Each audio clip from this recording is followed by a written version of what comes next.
비교할 수 없는 것들이 꽤 많이 있습니다. 근데 사람들은 그것을 비교하려고 합니다. 비교할 수 없는 것들을 비교하는 것은 사실은 어리석은 일인데 마치 이게 지혜로운 일처럼 또 대단히 좋은 일처럼 이렇게 앞서가는 일처럼 보일 때가 있습니다. 비교할 수 없는 걸 비교하면 불필요한 논쟁에 휘말립니다. 그리고 그것이 깊어지면 사실은 근거 없는 분열이 생기고 그 분열은 다른 감정과 휩쓸려서 그 공동체를, 그 사회를 어렵게 만들 수 있습니다. 비교 불가능한 게 많죠. 그 중에 제가 오늘 얘기 드리고 싶은 것은 세대의 차이입니다. 넓게 봤을 때 우리 교회 안에는 노년층이 있고 또 기성세대라고 할 수 있는 세대가 있고 또 청년층이 있고 어린 세대가 있다고 하겠습니다. 근데 그들을 놓고 서로 비교한다는 건 사실은 시간 차이와 상황 차이와 환경 차이가 너무 크기 때문에 그렇게 용이한 일은 아닙니다. 근데 우리는 아주 쉽게 비교하죠. 특별히 청년 세대를 놓고 비교합니다. 내가 청년 때는, 내가 어렸을 때는, 내가 너 때는. 그래서 요즘 라떼라는 말을 많이 쓴다고 하는데 그 청년들을 보면서 너와 내가 얼마나 다른지, 네가 얼마나 무능한지 이런 얘기 하고 싶은 거죠. 근데 그 비교, 차이 비교가 사실은 생각보다 쓸모없다는 겁니다. 사실 세대 차이로 보이는 것은 불법이 아니라면, 죄악이 아니라면 인정할 필요가 있습니다. 그렇게 보는 이유가 있는 거죠. 또 나 자신을 볼 때는 그렇게 봤던 이유가 있는 겁니다. 1937년에 독일의 총리였던 빌리 브란트가 한 기자로부터 질문을 받았습니다. 오늘날 독일의 청년들이 배은망덕하다는 이야기들이 많은데 당신은 어떻게 생각하느냐?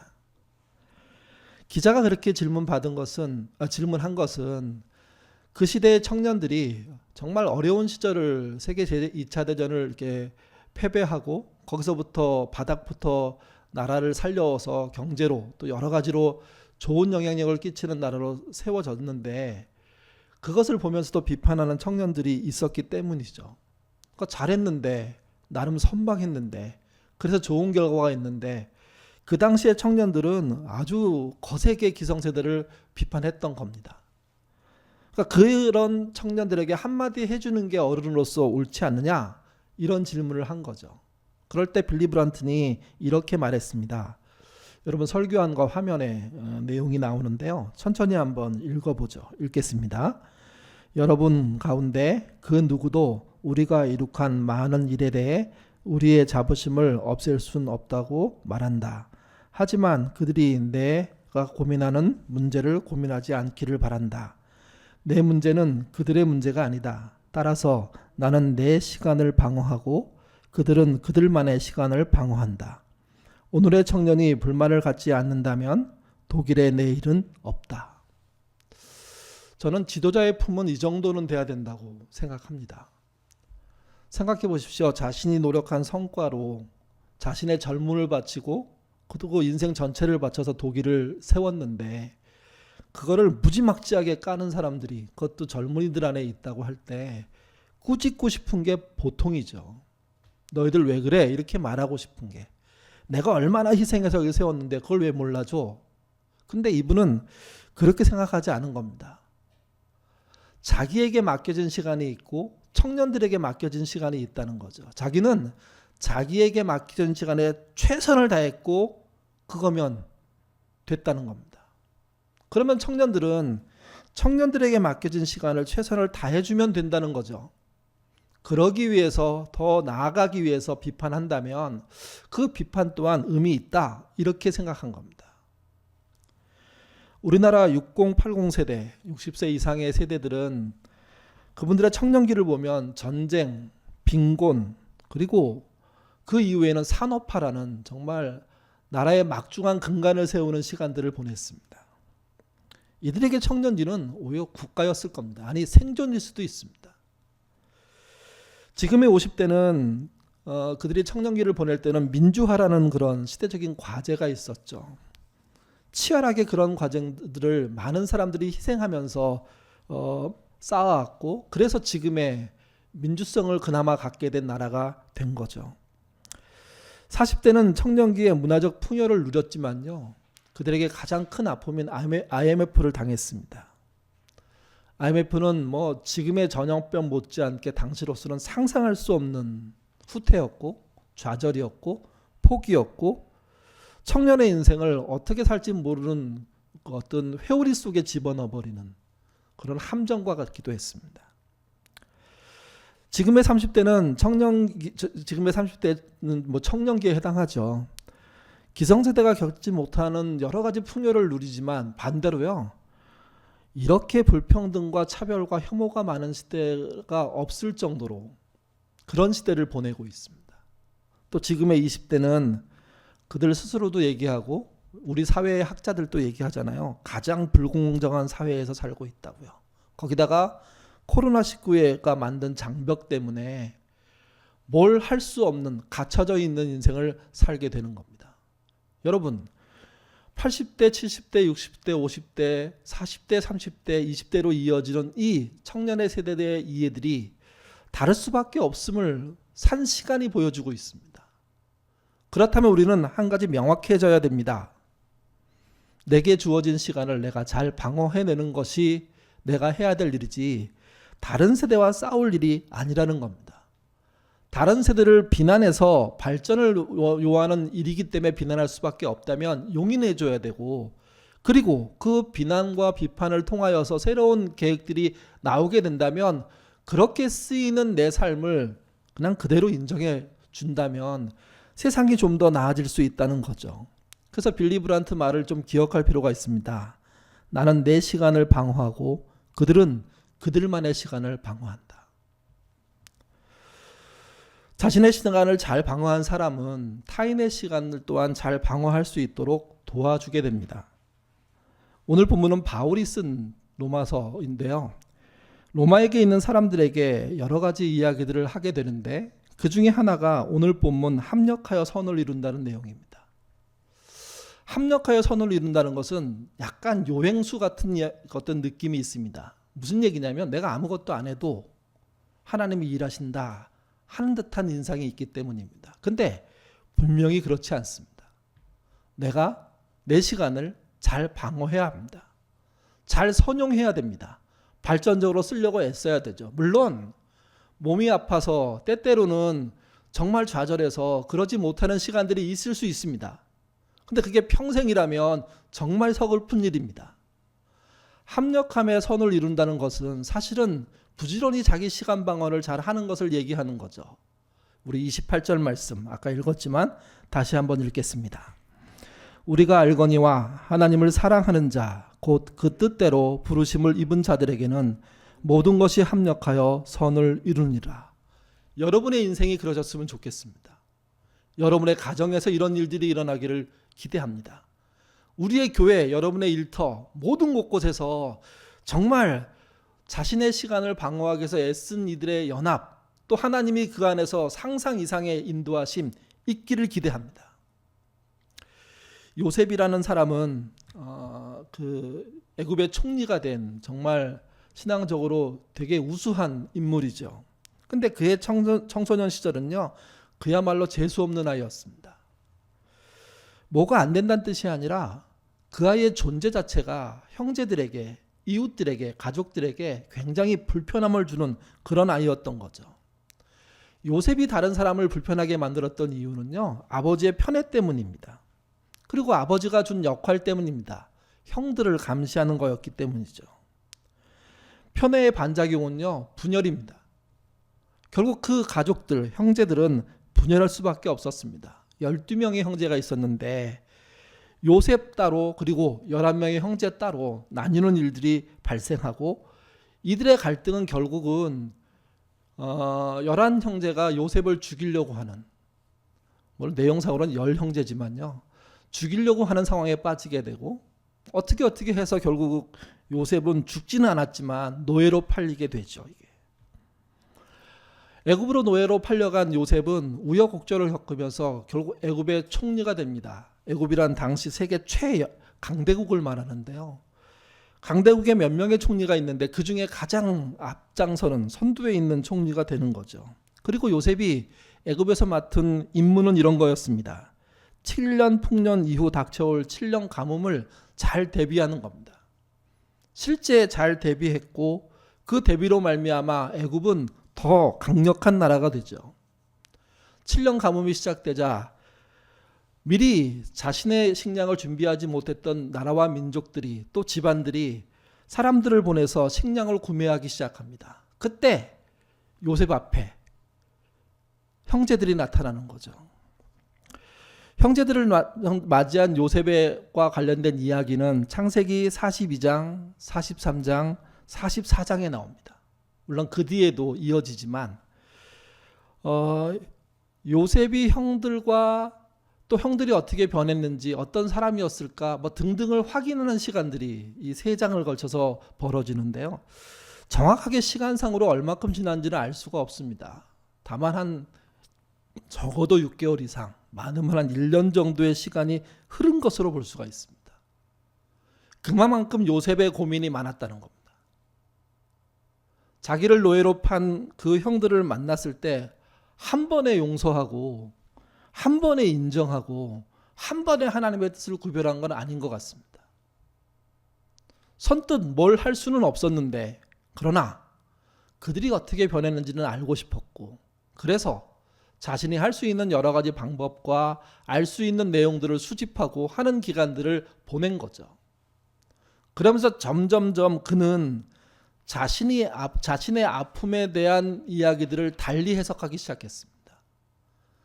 사실 사람이 당한 고난과 그 안에 있는 아픔은요, 그 사람 편이 아닙니다. 그 사람을 공격하는 쪽의 편에 속할 때가 너무도 많습니다. 그래서 내 아픔이니까, 내가 당한 고난이니까 나를 가장 잘 이해한 현실이라고 생각할 수 있는데 아닙니다. 그 아픔이, 그 고난 당함이 나의 적이 되고 나를 공격하죠. 그러니 고난과 아픔이 있는 사람이 그 시간을 잘 방어해내려면 어떻게 해야 되냐면 좋은 마음을 갖는 게 아니고요. 그 아픔을 이겨야 됩니다. 그 고난을 이겨나가야 됩니다. 요셉도 그랬던 겁니다. 자기를 노예로 팔아버린 형제들을 어찌 쉽게 용서할 수 있겠습니까? 적어도 6개월, 많으면 1년 넘는 시간 동안 이런 고난과 이런 아픔에 대한 치열한 방어전이 벌어졌고 결국 마침내 요셉은요, 자신의 아픔을 방어해낸 거죠. 자기의 고난을 방어해낸 거죠. 그리고 한 걸음 더 앞으로 나간 거죠. 그의 해석이 창세기에만 3번 이상 나옵니다. 같이 한번 읽어보죠. 창세기 45장 4, 5절 말씀 읽겠습니다. 요셉이 형들에게 이르되 내게로 가까이 오소서. 그들이 가까이 가니 이르되 나는 당신의 아우 요셉이니 당신들이 애굽에 판 자라. 당신들이 나를 이곳에 팔았다 해서 근심하지 마소서. 한탄하지 마소서. 하나님이 생명을 구하시려고 나를 당신들보다 먼저 내게 보내셨나이다. 정말 그 원수를 두고 있는 자들에게 주는 정답 같은 말씀입니다. 근데 이 답이 안기에서 나올 말이 아니라는 겁니다. 자기의 아픔과 치열하게 싸워서 방어해낸 결과라는 거죠. 이겨낸 결과라는 거죠. 그러니까 요셉이 철없는 17살을 지나서 노예 시절을 지나서 감옥 시절을 지나서 애굽의 총리가 되었던 여러 가지 내용 중에 하나는 이런 식으로 자기의 아픔과 어려움들을 다시 잘 방어해낼 수 있는 능력을 갖고 있었기 때문입니다. 아니, 점점점 가져가기 시작했기 때문입니다. 요셉이 이렇게 말하자 형들은 선뜻 이해할 수가 없었던 것 같습니다. 그래서 요셉은요, 얼마 시간이 지나서 똑같은 말을 또 반복합니다. 그래서 오늘 그 창세기 45장에 보면 4절 5절에 이 말을 했는데 다시 7절 8절에 또 합니다. 같이 한번 읽어보시죠. 하나님이 큰 구원으로 당신들의 생명을 보존하고 당신들의 후손을 세상에 두시려고 나를 당신들보다 먼저 보내셨나니 그런즉 나를 이리로 보낸 이는 당신들이 아니요 하나님이시라. 하나님이 나를 바로에게 아버지로 삼으시고 그 온 집의 주로 삼으시며 애굽 온 땅의 통치자로 삼으셨나이다. 4, 5절에 정리된 내용보다 7, 8절은 훨씬 더 형들이 이해하기 쉽도록 설명하고 있습니다. 원수로 누군가를 팔아먹고 죽을 고비에 빠뜨렸는데 그가 이런 말을 한다면 누가 그걸 쉽게 믿을 수 있을까요? 혹시 사람들 많으니까 지금은 넘어가려고 하는 함정 아닐까? 뭐 이런 생각 할 수가 있죠. 나중에 요셉의 아버지 또 12형제의 아버지 야곱이 죽고 난 다음에 형들이 불안에 빠집니다. 그때도 똑같이 요셉은 지금 45장에서 했던 말을 다시 또 반복합니다. 다 하나님의 선행하는 계획이 있었다는 겁니다. 원수를 이해한다는 게 쉽지는 않을 겁니다. 근데 자기의 아픔의 공격을 이겨내니까 원수에 대한 생각도 달라지기 시작했고 또 그 고통 속에 있는 하나님의 손길이 또한 이게 아닐까 하는 해석도 해낼 수 있게 된 거죠, 이게. 그래서 요셉을 통해서 본 신자는 자신이 당한 아픔의 공격을 하나님의 뜻 안에서 방어해내는 사람을 말합니다. 결국 그 아픔, 고난을 이겨내는 거죠. 내 안의 억울함이 활기치지 못하게, 복수하고자 하는 마음이 고개 들지 못하게, 불안과 공포가 나를 지배하지 못하게 나를 방어하고, 아니 방어를 넘어서 그들을 이겨낼 때 새로운 시작이 되는 것이고, 그게 관계의 문제라면 정말 세상 사람들은 생각할 수 없는 새로운 관계가 시작되는 거죠. 행복한 책 읽기라는 책에 보면 이런 말이 있습니다. 세상에는 두 분류의 사람이 있다. 하나는 나를 항상 옳다고 말하는 사람이며 다른 하나는 나는 항상 잘못이라고 말하는 사람이다. 앞은 투사이고 뒷사람은 종교인과 예술인이다. 나는 항상 옳다고 말하는 사람의 자부심이 없이는 싸울 수 없고 나는 항상 잘못한다고 사유하는 사람의 원죄성 없이는 느낄 수 없다. 사람들은 한쪽에 치우친다는 거죠. 자기가 옳다고만 생각하는 사람이 있고 자기가 나쁘다 또는 옳지 않다라고 생각하는 사람으로 나뉠 수 있다는 겁니다. 근데 사람은 그럴 수가 없다는 거죠. 옳을 수도 있고 그럴 수도 있다. 이걸 받아들여야 한다는 겁니다. 이걸 잘 구사하고 섞어서 쓸 줄 알아야 한다는 거죠. 이게 애매하게 중간에 모여 있으면 그것도 안 됩니다. 이건지 저건지 모르게 되기 때문에 추진력은 사라지고 죄의식은 없어지기 때문에. 그래서 추진력과 죄의식을 공통으로 갖고 있는 사람이 되어야 되고 그것을 조절하기 위한 내부적인 치열한 고민과 대화가 있어야 한다고 말하는 거죠. 근데 기독교 영성은 조금 다르게 볼 수 있습니다. 기독교 영성은 이렇게 출발한다고 생각합니다. 나는 항상 잘못되어 있다. 그리고 그것이 나중에 가서 하나님은 항상 옳다. 국무총리가 됐던 요셉은요, 하나님은 항상 옳다는 사고에 충만했습니다. 그래서 뭘 할 수 있었냐면 이때를 위해 나를 보낸 게 아닌가라고 생각할 수 있었던 겁니다. 내가 부족하고 하나님이 옳으니 혹시 내가 겪은 이 문제 속에, 내가 지금 형들을 만나는 이 상황 속에 하나님이 먼저 행하신 일은 없을까? 그렇게 고민할 수 있고, 그러니 나를 애굽으로 먼저 보내셨고 우리 가족을 보호하는 일을 해내셨구나. 결국 아픔의 공격을 방어해낸 거죠, 이게. 하나님은 항상 옳다는 말은요, 우리의 모자람으로부터 시작합니다. 성자와 혁명가란 책에 이런 글이 있습니다. 이 모자람이 나의 나됨을 만든다. 모자람은 돌파해야 할 한계선이 아니라 받아들여야 할 은혜로서의 한계선이다. 더군다나 한계를 인정한다는 것은 창조성의 원천이기도 하다. 자기를 부족하게 보는 그 마음으로부터 출발하십시오. 그리고 하나님이 항상 옳으심을 인정하십시오. 그러면 이때를 위해서 나를 먼저 보낸 게 아닌가? 나를 쓰시는 게 아닌가?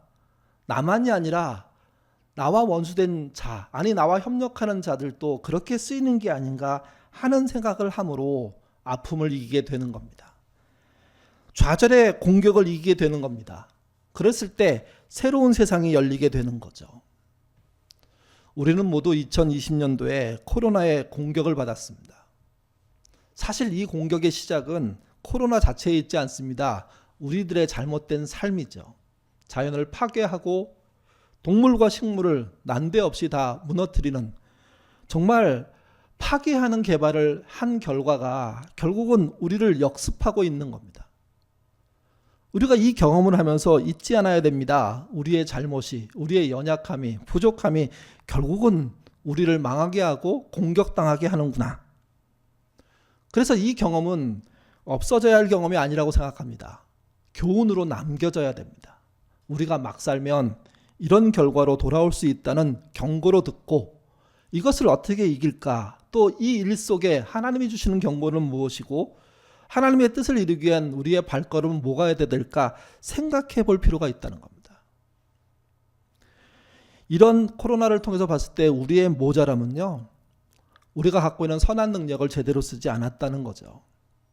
우리와 함께 살 피조세계를 더불어 함께 살 존재로 보지 않았다는 겁니다. 오직 나를 이용해서 내가 성공하기 위해서 그들을 이용하는 데 더 능통했다는 거죠. 그것 가지고는 합력하여 선을 이룰 방법이 없습니다. 우리가 이렇게 실수가 많으니 이 실수를 넘어서기 위해서는 뭘 해야 할까 하는 생각을 그래서 해야 하는 겁니다. 그리고 지금 나에게 주어진 시간을 방어해내려고 애쓰는 사람이 되어야 하는 거죠. 그럴 때 하나님은 합력하여 선을 이루시는 그 길들을 열어주실 겁니다. 그때 요셉처럼 말할 겁니다. 이때를 위함이 아닌가. 우리의 신앙이 이때를 위함이 아닌가로 갈 수 있을 때 세상은 달리 보이기 시작하고 세상의 문제는 기회가 되기 시작하고 그래서 미래는 밝아지기 시작하는 겁니다. 지금 정말 어렵습니다. 근데 여러분, 이게 우리의 부족함 때문입니다. 그러나 하나님은 절대로 부족한 분이 아닙니다. 우리의 부족한 시간 속에서 역사하시고 그 부족한 시간 속을 잘 방어하는 이들을 연결시키셔서 합력하여 선을 이루어내실 겁니다. 우리는 그래서 자신의 시간을 잘 방어함으로 올해를 마쳐야 됩니다. 그리고 새해를 맞이해야 됩니다. 그러시면 내년에 하나님의 합력하여 선을 이루시는 또 다른 결과들을 보게 될 것이고 그로 인해 지금의 어려움을 넉넉히 이기게 될 것입니다. 그 이김에 참여하는 저와 여러분 되시기를 주님의 이름으로 부탁드립니다. 기도하겠습니다. 나의 모자람을 알아야, 나의 아픔의 공격을 알아야 방어해낼 수 있습니다. 그것이 내가 선하기 때문에 생긴 일들이 아니라 부족하기 때문에 생긴 일들이라는 것 우리 마음속에 새길 수 있도록 인도하여 주옵소서. 나는 모자라고 부족하고 연약하지만 나의 하나님은 항상 옳고 정의로우며 강력하십니다. 연약한 자로서 그 하나님을 전적으로 의지하는 그런 연말 될 수 있도록 도와주시고 내게 주어진 시간, 내게 주어진 환경 잘 방어해내는 그런 신자 되도록 주님 인도하여 주옵소서. 특별히 요즘 젊은 세대가 겪고 있는 크나큰 고통들을 모른 척하지 않는 기성세대 되게 하시고 또 기성세대가 겪고 있는 새로운 고난들을 조금이라도 알려고 애쓰는 청년세대가 되게 하셔서 서로의 노력이 하나님의 합력으로 보이는 은혜 또한 있는 우리가 되도록 주님 인도하여 주옵소서. 올해 정말 어려운 경험이 내년에 또 그 후에 우리에게 지혜가 될 것입니다. 합력하시는 하나님의 손길을 떠나 오히려 더 나은 세상을 만드는 희망이 될 것입니다. 그런 것 기대하고 그런 믿음으로 우리 안에 협력들 이루는 신자 되도록 도와주옵소서. 정말 수고 많은 한 해를 보낸 가족들에게도 그런 위안과 따뜻함과 지켜주는 버팀목의 그런 마음들이 있게 하셔서 정말 누구도 실족하지 않고 잘 이 어려운 세대를 이기는 그런 은혜 있도록 주님 인도하여 주옵소서. 그리고 우리에게 주어진 시간 잘 방어해내므로 새로운 세상을 기대하는 하루하루 되도록 이끌어 주옵소서. 감사하며 예수님 이름으로 기도드립니다. 아멘.